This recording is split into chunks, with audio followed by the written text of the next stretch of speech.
The blueprint for HARP, High Frequency Active Auroral Research Program. What does HARP do? HARP is a large antenna where we beam radio frequency energy up into the upper atmosphere, and we create on a small scale what the sun normally does. The assignment came that the Navy and the Air Force were to manage the program. Applications discussed in the patents included destroying missiles. Communications control and disruption were included. There were some other ideas both to possibly modify weather and finally to lift a portion of the upper atmosphere further out into space where hopefully it would be able to deflect missile trajectories. In 1983, I did radio tomography with 30 watts looking for oil in the ground. I found 26 oil wells over a 9-state area, and 100% of the time was accurate with just 30 watts of power beaming straight into solid rock. HARP uses 1 billion watts beamed straight into the ionosphere for experiments. Picture these strings on the piano as layers of the earth. Each one has its own frequency. What we used to do is beam radio waves into the ground, and it would vibrate any strings that were present in the ground. We might get a sound back like, and we'd say, that's natural gas. We might get a sound back like, and we say that's crude oil. We were able to identify each frequency. We accomplished this with just 30 watts of radio power. If you do this with 1 billion watts, the vibrations are so violent that the entire piano would shake.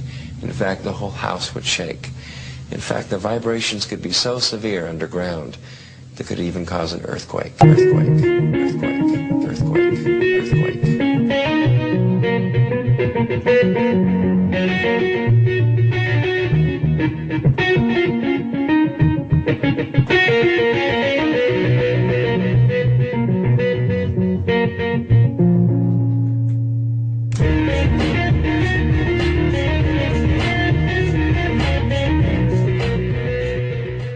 HARP can create some of the effects that the sun creates that are similar to the aurora borealis.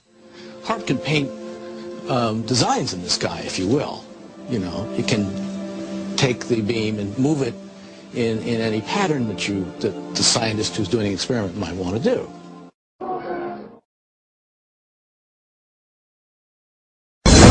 The Morrises are experts in non-lethal weapons technology. They are consultants to the Defense Department, CIA, NSA, and world-renowned think tanks. The technology necessary to project three-dimensional images to a point in space requires no new breakthroughs in science. We have the technology now. Overall, the non-lethal weapons development program is aimed at giving our military options between talking and shooting. Specific system development, we really can't talk about.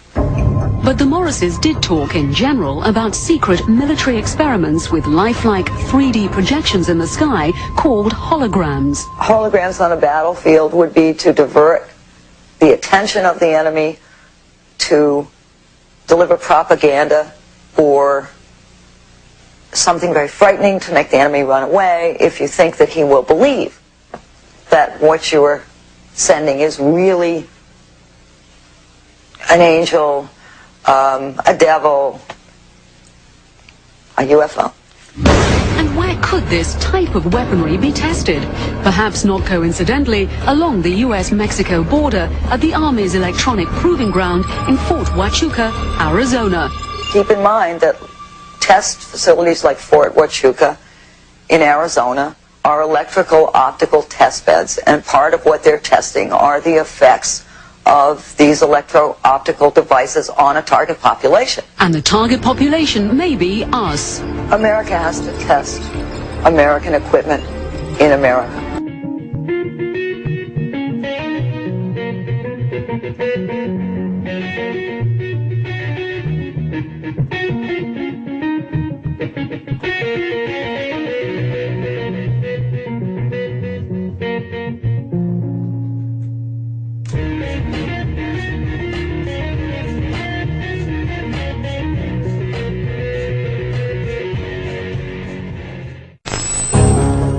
The ultimate weapon in the info war would be so secret, so invisible, so undetectable, you would never know your mind was under attack.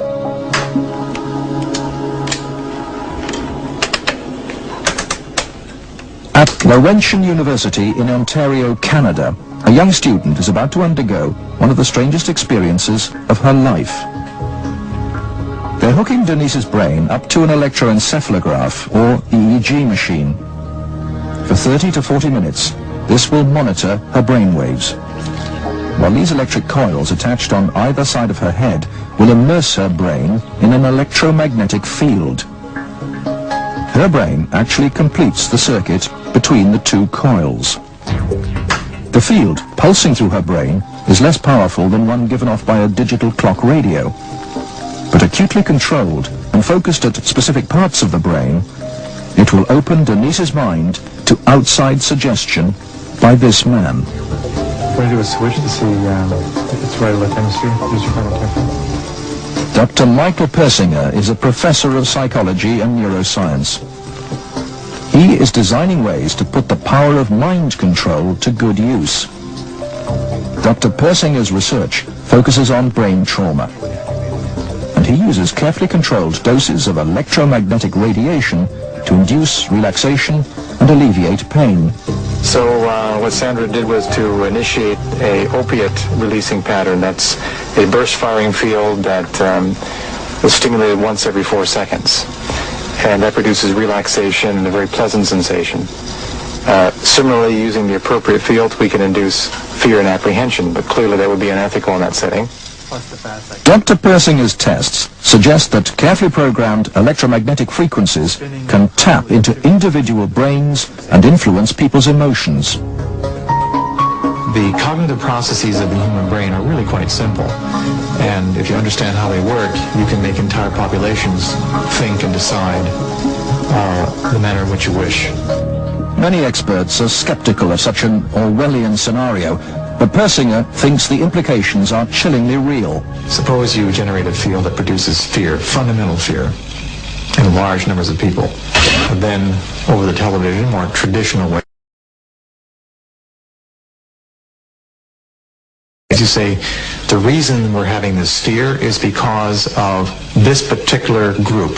And now you start to move the population believing in a direction that you wish. To influence 250 million people, the equivalent of the entire population of the United States, may not be that difficult. According to Dr. Persinger, we already have the technology, satellites and television and radio transmitters. Mind control may already be happening. We know the mysterious PSYOPs plane can beam persuasive sounds and pictures into people's television sets. Will it someday beam disturbing frequencies directly into the mind? Mind control will be the ultimate non-lethal weapon.